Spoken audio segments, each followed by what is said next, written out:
Welcome to the Off Central Podcast. I'm your host, Larry Kirk. I'm joined today with Pastor Jonathan Prothero with me as well, and a longtime friend, guest, family member now, I would say, Pastor Shane Willard with us today. Come on, man. So good to have you, man. We've been in a series, The Miracles of Jesus. It's been a great series for us, especially since there's been a lot of incredible things happening here at Central. But we're going to just maybe unpack some things today with Shane wrapped around miracles. Shane's been a part of ministries, and not so much a part, but just being around ministries that have flowed in that vein as well. One of your mentors back in the day, just a lot of miracles wrapped around his ministry, and incredible things. Yeah. And so we're just going to start there today. Let's unpack that a little bit. I think on that, it's important for the audience to know, like, in that context, it was stuff I saw. That's right. Not stuff I heard. Mm-hmm. And those are two different things. Mm-hmm. And back then, there was no social media. There was no motive to take a photo at a certain angle to make it look like something it wasn't. Mm-hmm. It just was kind of, I don't know what the word would be, raw, like it's happening right in front of you. Mm-hmm. Yes, I saw a few. Which, the pessimist would go, well, God, he prayed for 10,000 people, and, you can remember 5 or but that's better than your record. Like, you know what I mean? Yeah. Let's hold off on on the cynicism. Let's hold off on the cynicism just long enough to go, I have never seen that with any method or thing I tried with all my heart loving people. I've never seen that. So before we, pile on something we don't really understand, mm-hmm. which I'm happy to say I don't understand it, mm-hmm. but I can still embrace the fact that, this person was in severe stress or suffering or pain, and now they're in less or none severe stress, suffering, or pain. Yeah, it's a big topic. There's lots of directions we can go. As a community, as a church, we've been exploring the miracles of Jesus. That's been the title. 37 recorded miracles in Scripture. Mm-hmm. And in Scripture, it also, one of the gospel writers makes a point to say that he was performing so much, all of the books in the world couldn't contain it. I can't remember half of them, probably. But I like this idea that these are the 37 that, for whatever reason, stood out, that had such a profound impact on the disciples, what Jesus was trying to do, not just for the people that needed help, but also in shaping the disciples and mentoring the disciples. More specifically, one of the ones I picked out was the Syrophoenician woman. Like, Jesus going specifically to a Gentile, Greek-speaking, Canaanite, female, Gentile of Gentiles, going out of his way to reach and to heal somebody that the Jewish people would have considered a dog.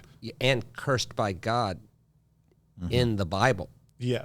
Which is, like, the English softens it up and says Syrophoenician, or Canaanite. But if you look at those words and where she's actually from, I think the KJV is the one that goes, oh, she's a Sidonite, right? She's from the area of Sidon. Well, that changes things, because so Ham has this really embarrassing moment with Noah. Noah, in a hungover sort of stupor, kind of irritated, he curses Ham. Mm-hmm. And I think it's very important for the audience to remember God blessed Ham. It wasn't God cursing Ham, it was Noah. And it's kind of stuck. I mean, Ham's son was Canaan, and Canaan's son was Sidon. So those two words, Canaanite, Sidonite, are the lineage of this person that in their consciousness was the enemy of God, right? And so there's 8 verses in the Old Testament that say all Sidonites are cursed.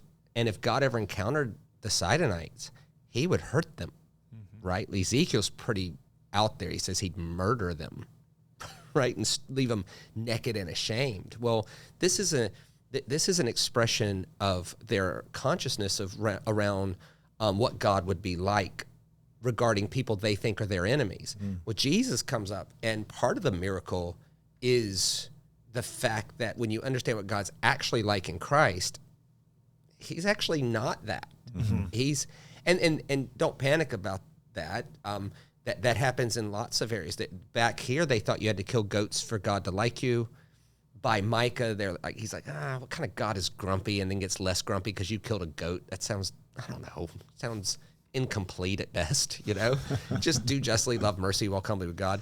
And then Jesus is like, what year is it? Seriously, if you need a sacrifice, let's just do one for the whole world, right? So there's this dynamic progressive movement in Scripture that culminates in the final way of understanding God and the risen Christ. So you take that as an example, like the racism around the Sidonians would have been dogs.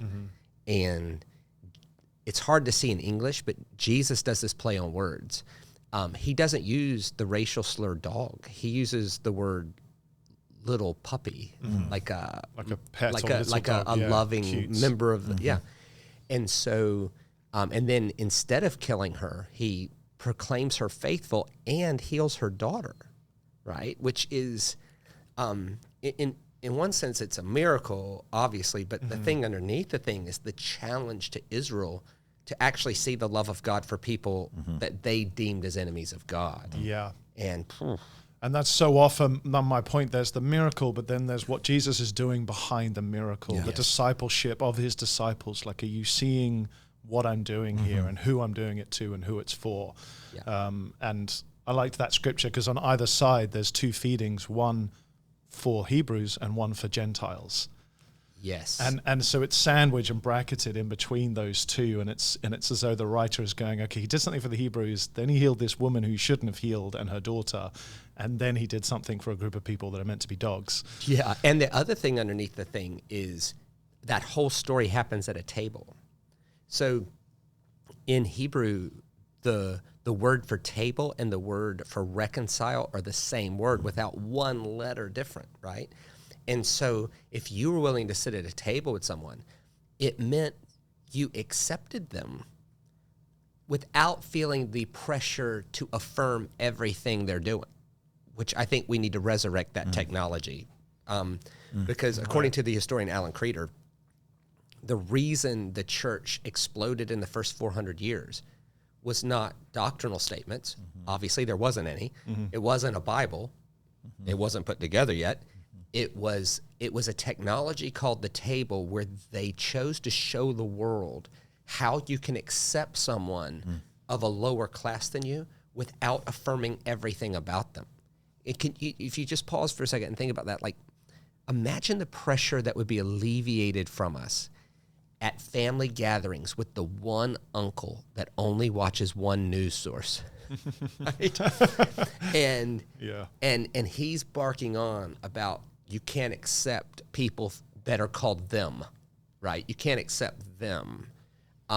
What if we could resurrect the technology that allows us to accept without the pressure of affirming everything about them? And Jesus like lived right in the middle of that. Like if you think about some of these aren't miracles, but so they're a little off topic, but the Sidonite miracle happened at a table. So part of it was like, is he going to welcome her to sit down at our table? Because we'd have to accept someone that there's a Bible verse that says there's something wrong about her. But then Jesus cooked breakfast for Peter after his denial, and he doesn't even bring it up. In other words, I accept you without affirming the denials. I don't have to affirm all that. I can accept you in spite of it. Or the most obvious one is he served communion to Judas. And he does it. It's not like he didn't know. And he actually calls it out. One of you is going to betray me. And one of the beautiful things about communion is, although he called out the thing he wasn't going to affirm, he showed us an example of how to accept without having to affirm everything they're doing. Well, I think that's about as miraculous as other things we're seeing. Right. The thing I like about that is that right there is within reach of every person listening. Whereas most people listening will probably never pray for someone and see a miracle. Otherwise, it would be called a normal, right? Like we're believing God for a normal. You know, it's like, well, it's called a miracle for a reason. You don't see it all the time. But what is within the reach of every person is the miracle of accepting someone without affirming everything about them. And Jesus performed that one everywhere he went. And it upset people. Like they're like, why do you eat with people like that? And to us, it's like, what's the big deal? We just head over to P.F. Chang's and have a lunch. But it's no. In their world, he's accepting people we deem as unacceptable. And I think there's a few things to explore here. Like, one is the difference between the posturing ourselves toward our life in an open way or a closed way. So do we live in a world of closed possibilities, or do we live in a world of open possibilities? And by far the better way to live is in a world of open possibilities. Otherwise, we trap ourselves in thoughts like, if I can't understand it, it can't possibly be real. If I see no way to change my world, then there is no way to change my world. It is what it is, and it will always be what it will always be. That's the voice of despair, which is like, my tomorrow is simply a repeat of yesterday. But what Jesus' miracles show us is that the Jesus way of seeing the world is, you never know what might happen to your today that fundamentally changes your tomorrow. And that's called resurrection or an open possibility universe. And I think those two to not fall into either ditch, that because I don't understand miracles, they're not possible. Or the other ditch would be, I'll just act in any stupid way humanly possible, and when I need a miracle because of my destructive behavior, I'll just believe God for it. Right. Well, those two ditches are often the extremes that are the critique of miracles. But there is a nice spot in here somewhere that says, no, wait a minute. I need to go to the doctor. And if an angiogram says that I have a 90% clogged artery, I need to surrender myself to a cardiac surgeon that will blow that out and do whatever they do to fix that up. At that point, well, I'll just believe God. Well, now you're crossing into a ditch over here that it's like, imagine getting to heaven and saying, why didn't you heal me? And it's like, that surgeon was, what are you doing? Right. You died of strep throat in 2024? That's 95 years after penicillin was invented, right? There's no need for, but the other ditch would be, well, since I don't understand it, they're not real. And when actually I think part of what miracles do is teach us a fundamental posture to the world that, if applied outward, creates a healthier person and a healthier viewpoint on life, which is, I actually don't know what God might do to my life today that fundamentally changes tomorrow. So therefore, my tomorrow is not a repeat of yesterday.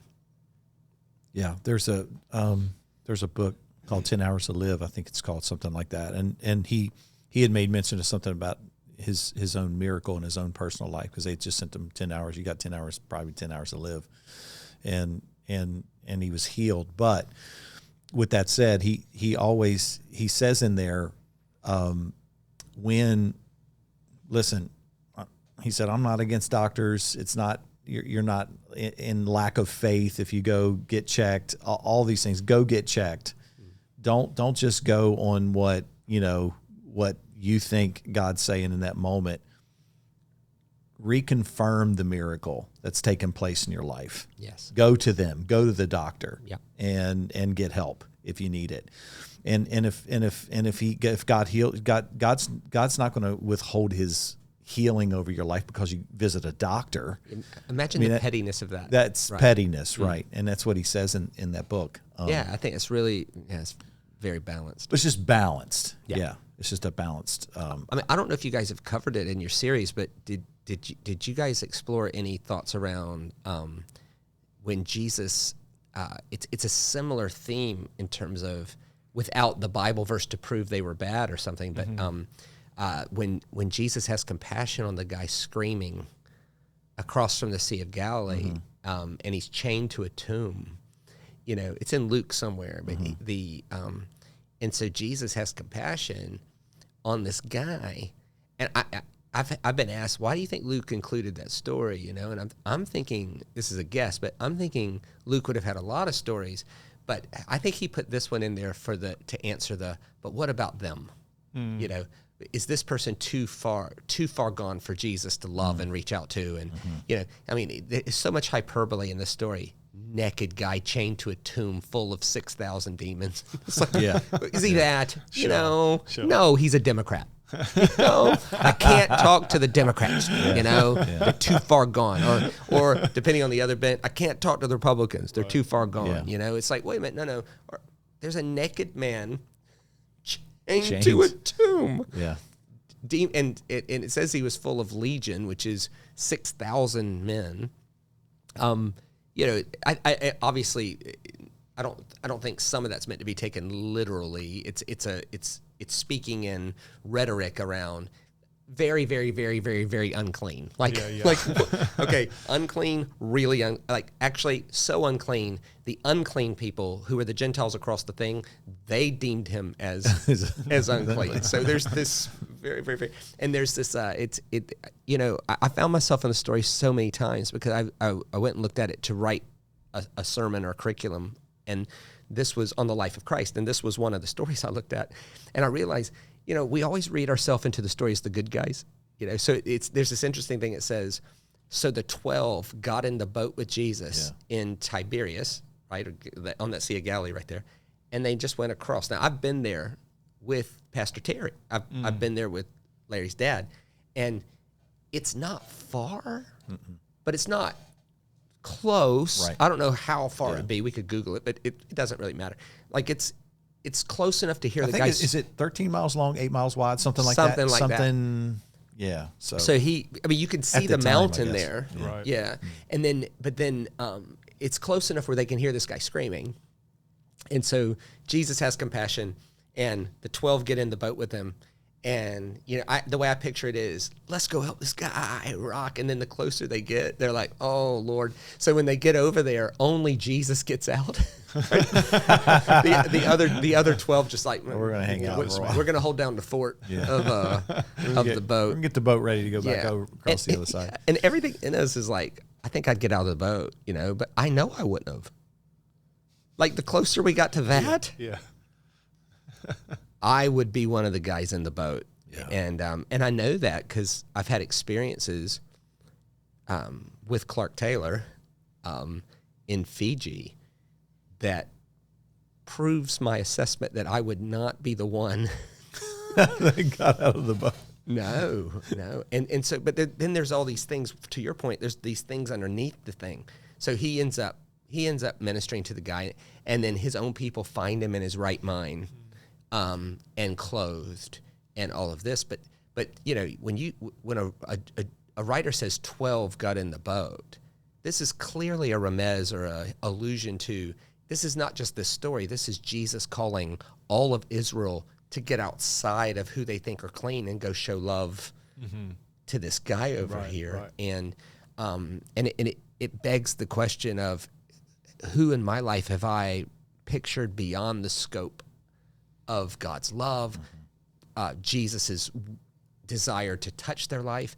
But then even if you look at how his own family members responded, you would think if your family member had been in that state and then somebody comes in and you'd think you'd pay him, you'd give him, you'd bring him in for a meal, but it says that they were terrified. So sometimes I think we get so familiar with the demonic that the divine actually scares us more than that, And like as an example, like I've worked in drug rehab before, and watching someone DT off heroin is harrowing. Like they're shaking, they're crying, they're scrunching up. I can't watch it. You have to hire people who can handle that, knowing that 4 days into this you're going to be, but you got to get through this, and they sit with them and all that. And we look at that and go, well, good on whoever is helping do that. But then someone has an experience with the Spirit of God in a church and has any physical sort of response to that touch, and people go,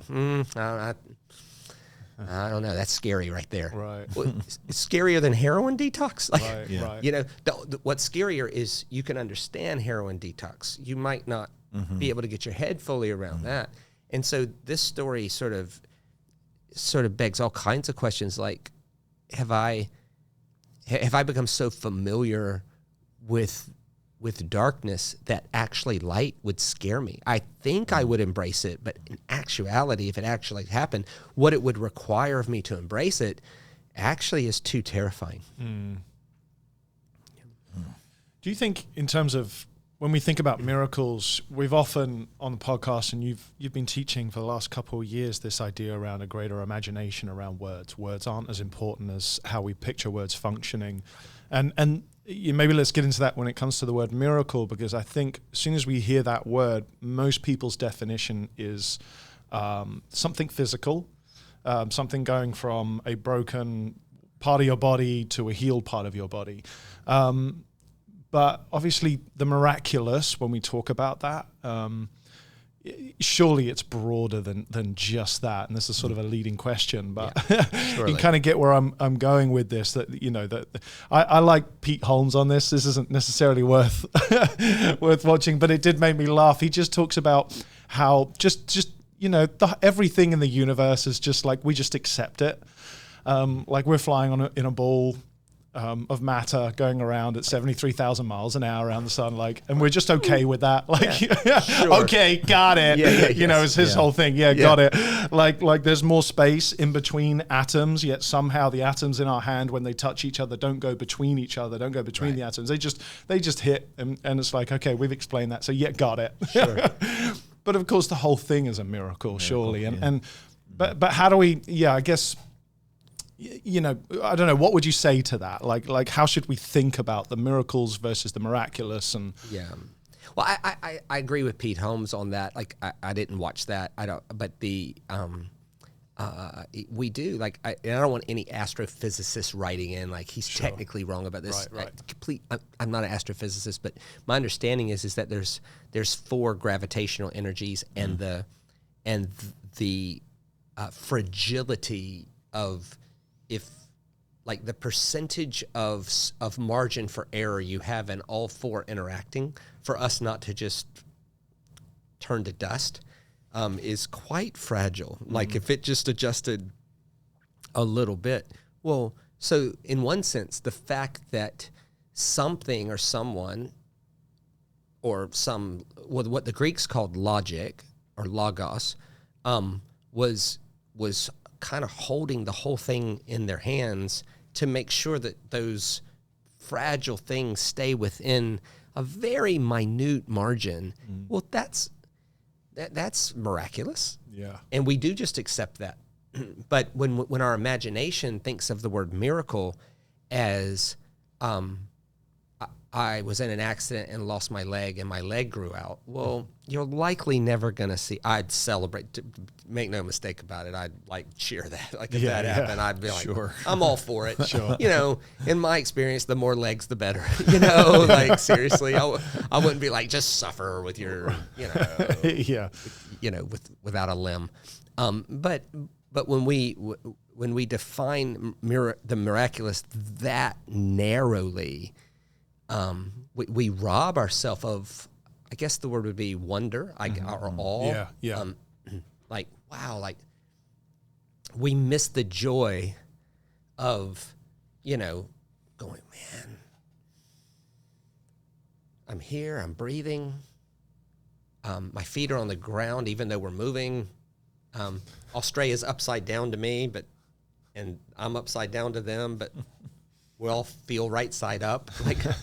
And people, we can laugh about things like that and go, oh, that's just obvious stuff. Is it? You're right. Like, yes, it's obvious observationally, but have you really taken the time to think about what it takes for that to be true and how miraculous that is? Or is it less miraculous for a mother and a daughter who, because something happened back here, haven't spoken 20 years, and then something happens 20 years later and they're totally reconciled back to each other, in a mother-daughter relationship? Is that less miraculous than a physical healing? Well, observationally it is, but in reality, in some senses, that could be, that could be more miraculous. And a skeptic's going to always be a skeptic, and a cynic is always going to be a cynic.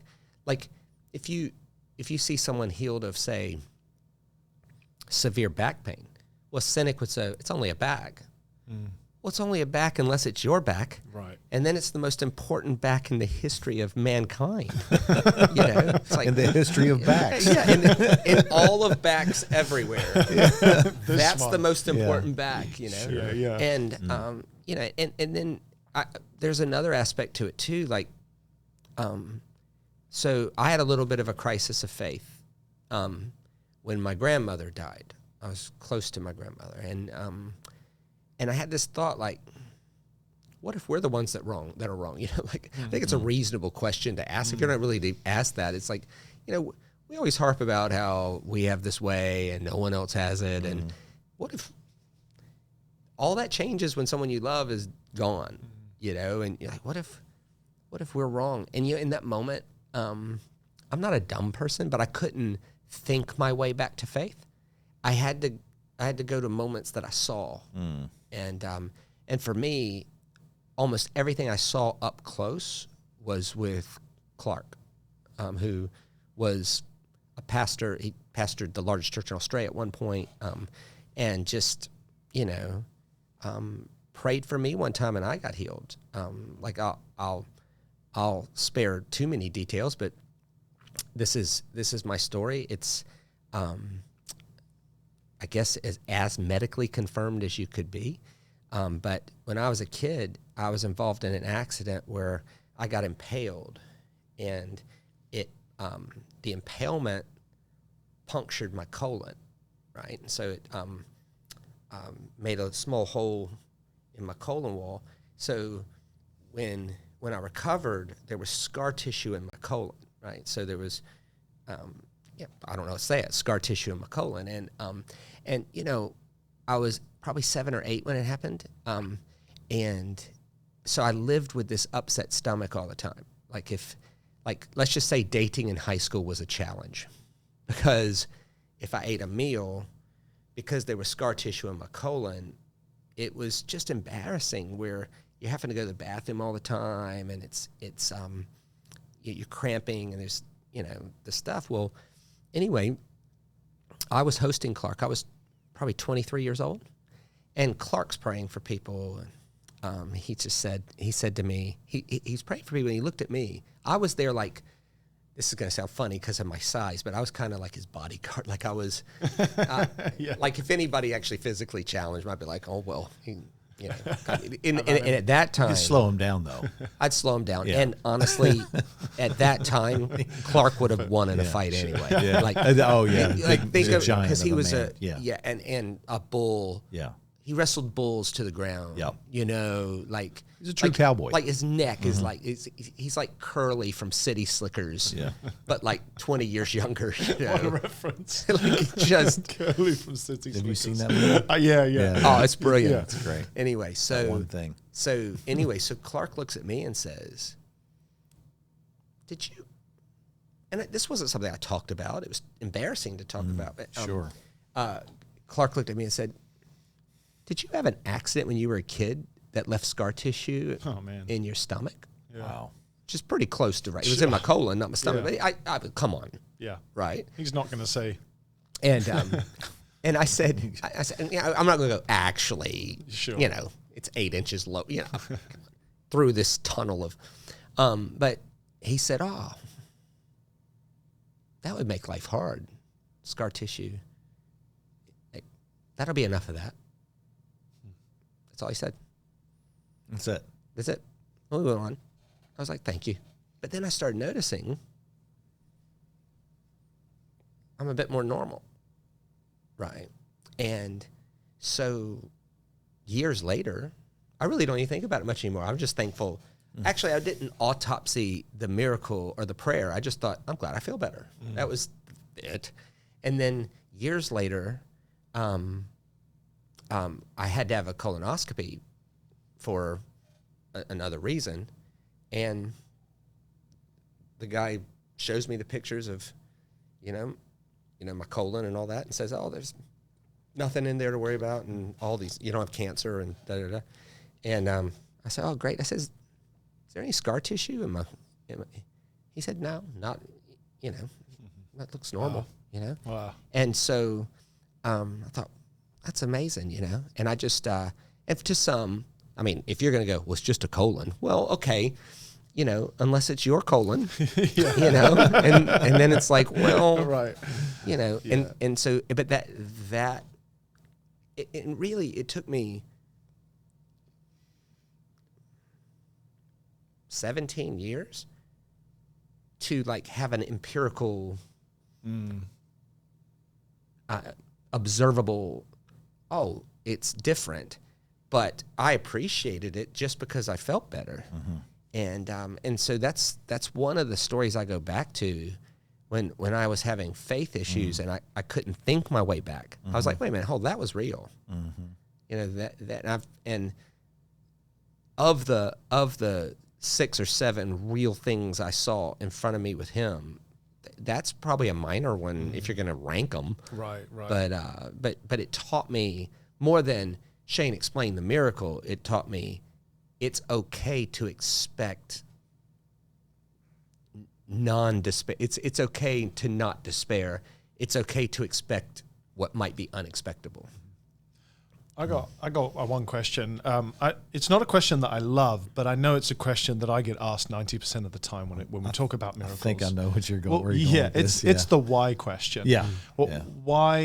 Why some receive a miracle? So funny. Why do some? That was in my head. I know how I would answer this, and it's not maybe necessarily a question I would ask, but it is a question I think as pastors, faith believers, that they get prodded with this question quite often. Why would God choose certain people and not others? Why has it? And then you read scripture, and maybe one of your answers, which you could expand on a little bit. Maybe, Jesus goes to his hometown, but because there was a lack of honor, he could not perform many miracles in that place. So is the miracle reliant on my disposition, my faith, my posture, my lack of honor, or do I need to honor God more? You know what I mean? Is it connected with my actions or lack of actions, or is it nothing to do? Is it completely outside? And so I know that's a bit of a hairball to answer, but I think that's the one when people are watching, that's what they're going to wonder the most. And I think we need to start with the admission that any question that starts with why does God or why doesn't God, like we're all like 2-year-olds with blunt crayons drawing pictures of what we think is true with our left hand. And if we're humble enough to admit that, it's more refreshing than, well, here's the exact answer. And in my experience, again, there's 2 ditches to avoid. The people who go, I know exactly why. Yeah. It always comes across condescending. It removes dignity from the person and exalts some sort of formula or doctrine over the value of the person, which is then like, yuck, like, oh, yuck. And then by this point in our lives, we've all had someone close to us suffer, and you're going, "What about that?" And so there's that. I don't know why. I know in the wisdom literature, asking why is over and over and over again presented as dumb, and actually the wrong question. Even the word lament in Hebrew is the word how, HOW question mark. Not why. So in the wisdom literature, trying to engage suffering by explaining why devalues the suffering and the sufferer. Actually, the way you engage suffering is to free that person to express how. That might be with some sort of mourning or Most Eastern cultures have some sort of ritual that helps people express how is this possible instead of trying to intellectually figure out why. And but there, I mean, I think there's all kinds of reasons. I mean, you know, is a miracle totally disconnected from my faith or lack thereof? I don't know if it's totally disconnected. You could probably pick a few times where, I mean, I don't mind telling this story, and if it doesn't fit for the podcast, you can edit it out, I guess. But so I was in Fiji with Clark once, and this was one of the most terrifying moments of my life. Like, so Clark 20 years ago in Fiji was a celebrity, and so when we announced I'm talking 18-wheelers where the trailer was empty, backing into this thing. And I mean, people from all over Fiji are jumping out of these 18-wheeler trailers to be at this meeting. Wow. And hot is not the word. It is not the word. So I look at the run sheet, and there's 17, they called them items, but it's musical specials, because everybody wanted to sing a solo in front of Clark. And I'm thinking, oh man, this is going to be 4 hours long. And it's Larry, hot, right? And so about that time, this cool breeze comes through, and I was there.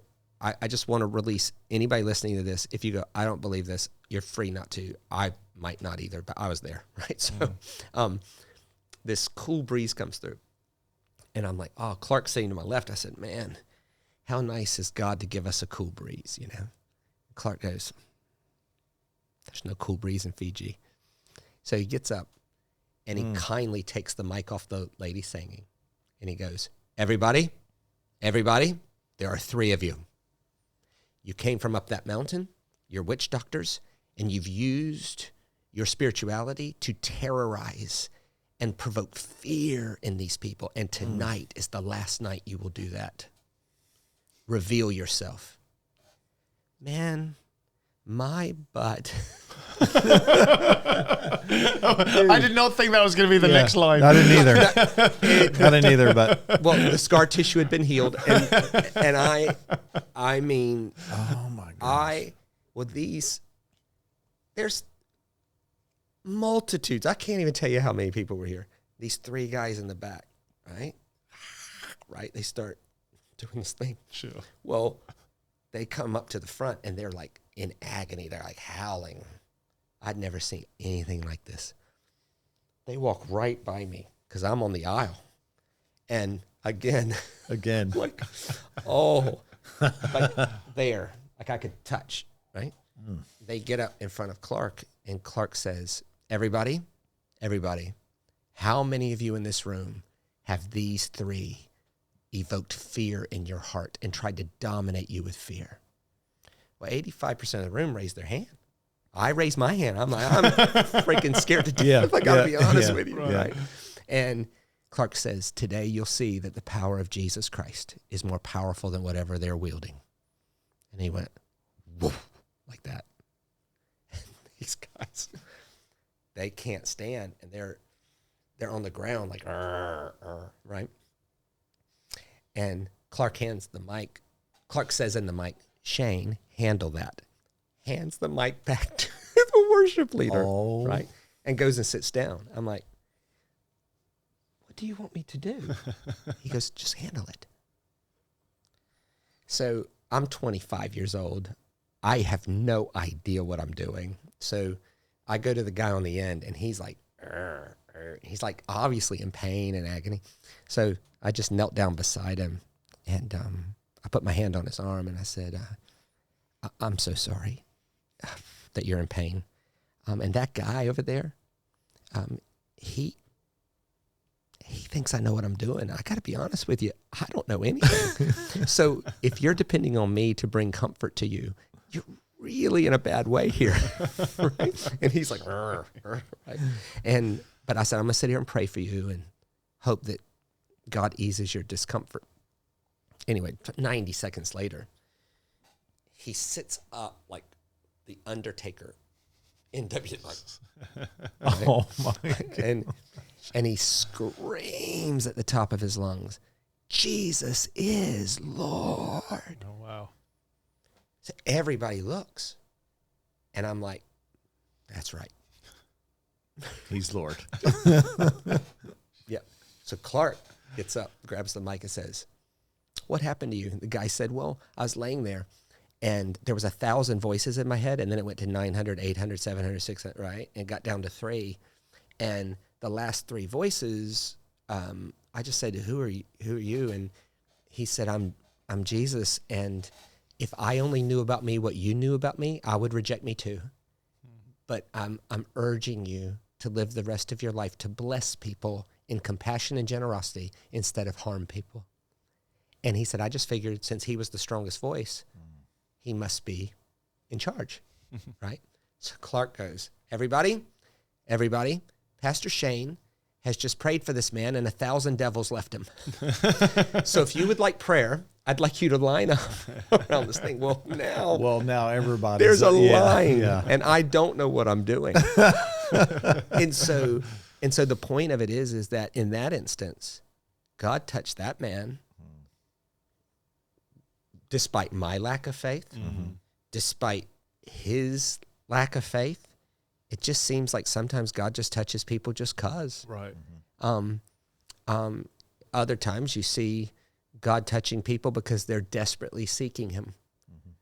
Like I think about the lady with the issue of blood reaching up, but then in the same story, there's a girl that has passed away and he reaches down for her. So I think you could make a case for sometimes God touches people because they're desperately seeking him. Sometimes God touches people because he's desperately seeking them.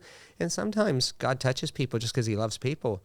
And I think the mistake is to try to autopsy that and figure all that out and say, I'm not going to participate in anything that I don't fully understand until I fully understand it. And then in the meantime, missing some pretty amazing things that if we're just aware that the place, like I think about Moses, where the burning bush says, look, you're standing on holy ground. Well, did it just become holy, or was it holy the whole time and Moses just realized it, right? Or when Jesus says, and I wrestle with this, I'm not sure about the answer for this, but all those times where Jesus goes, your sins are forgiven, right? There's 2 options. Either one, they weren't forgiven before that exact moment, and then Jesus is transacting something, and they went from not forgiven to forgiven, or he's reminding them that they've been forgiven since before the foundation of the world, and then challenging them to live in accordance with that kind of grace. Who knows? I think the second option there is more beautiful, but I wasn't there. I'm not in the mind of God, and so you see all of these examples, and I think the call would be to live aware every day of what God's up to in the story. That's called joy, and to be willing to fully participate in it, whether I understand it or not. Brilliant. Yeah, that's good. Yeah. That's good.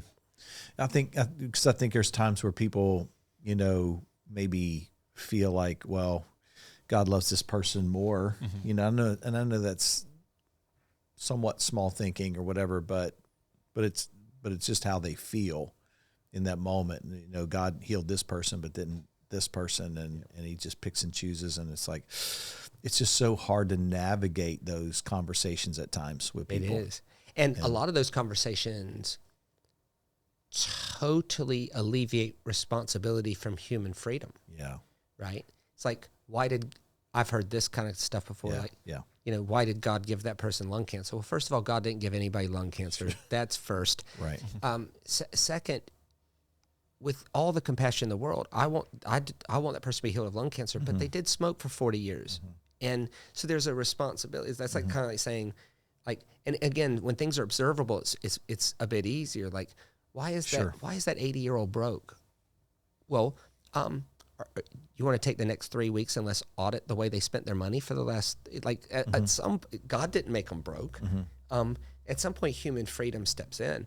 And sometimes, human beings just are so convinced that what they want is the best outcome that then they step over God, try to do something gracious. Yeah. Like I think about a mutual friend of ours who is in profound suffering,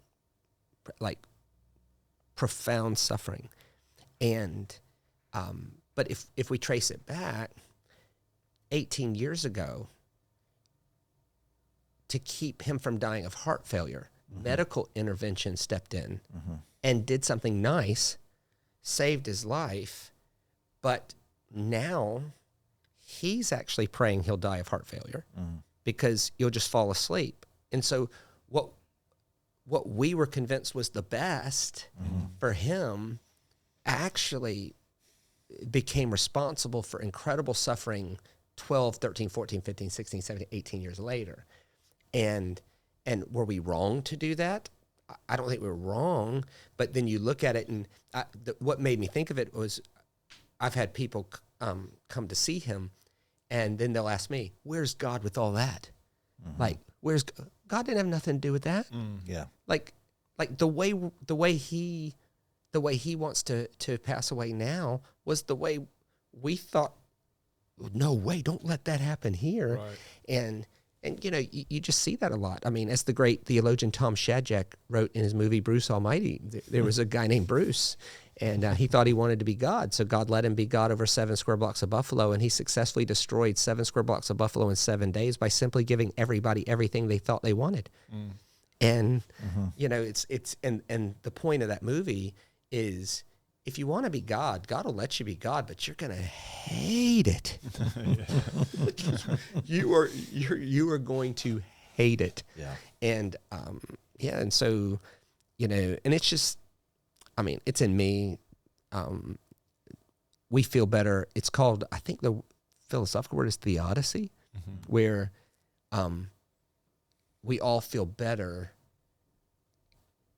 if blaming it on God makes us feel better than not knowing. So why did that child die?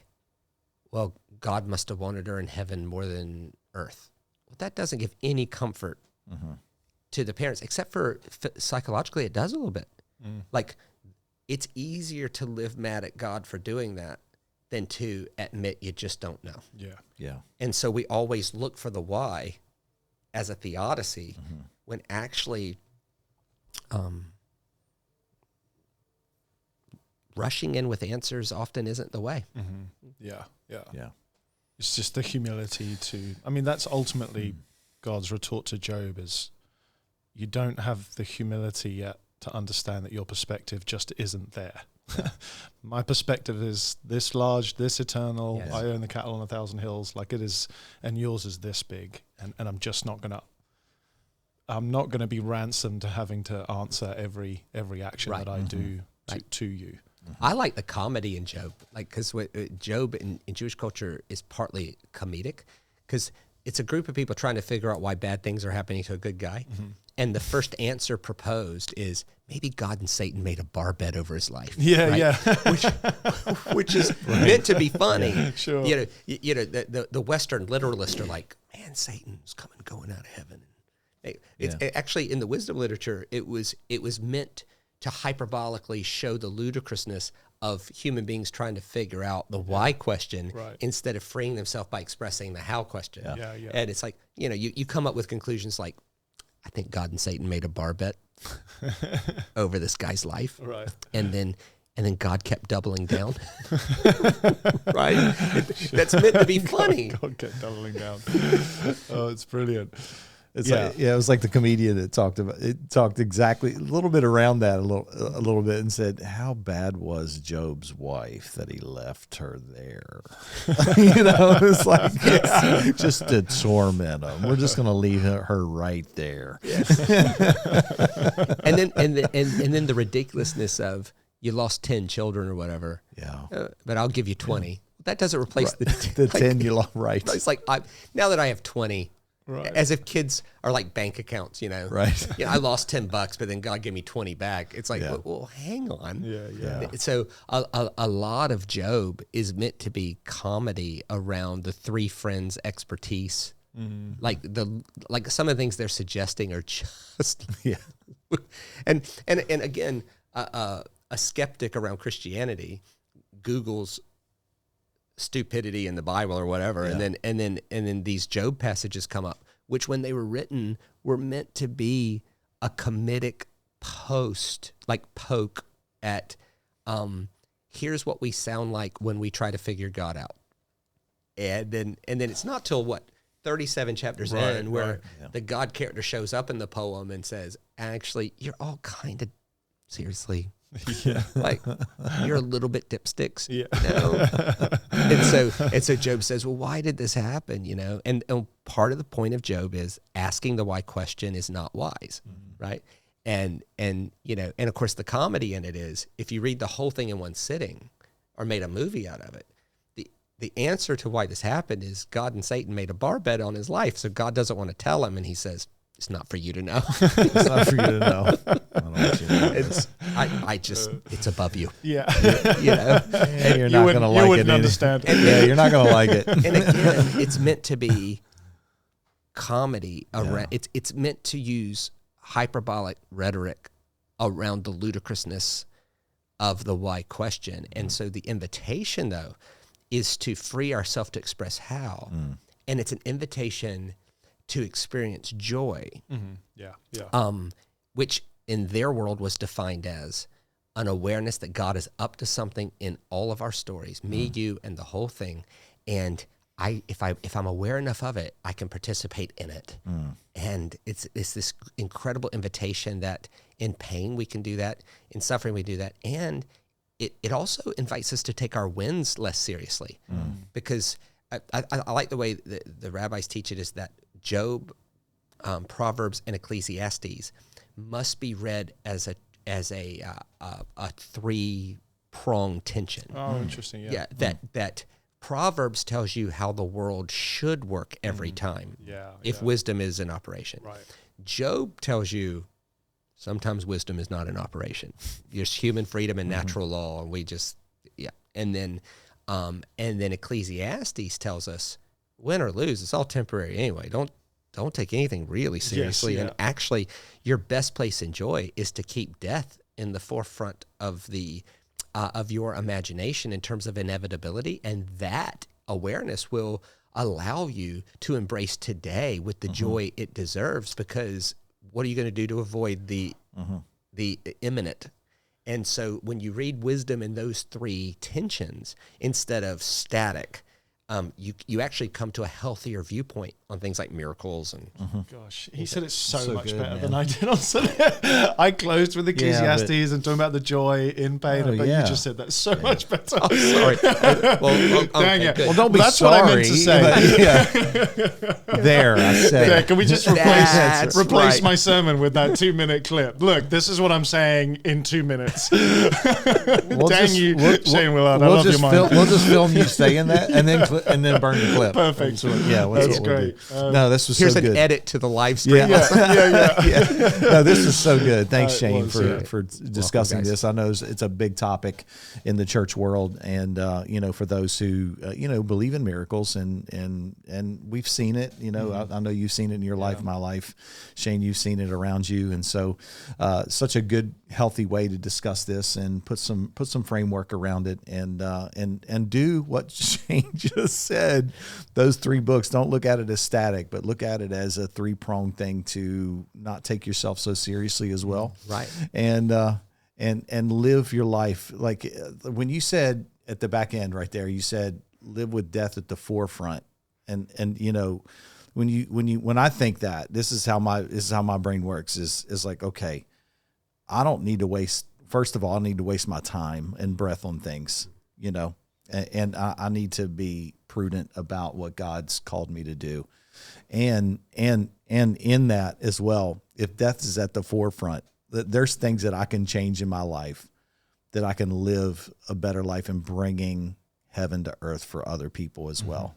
For me. Yeah. Well, it forces the question, Am I giving inordinate energy to anything in my life that would die if I died? Right. Right. Yeah. So, and again, there's two ditches there. So you shouldn't save money. Well, yes, you should save money and be prepared but leave an inheritance, right? I mean, it's scripture. Think think multi-generationally. Multi-generational. Right? That's right. But then there's this other ditch that's like, I'm the richest guy in the graveyard. Yeah. And the thing in the middle is, you know, I want everybody to have nice things, which requires a certain amount of energy. But if I'm giving too much energy to things that would die if I died, then you inevitably miss the joy of what God is up to in you and them. And you invite that voice of inner discontent to rise. And then you're in jail. He says it so well. He does. Yeah. Oh, man. Thanks so much again, Shane, for being with us. And so this concludes the podcast at this time, and we hope that in some way this enriched your life.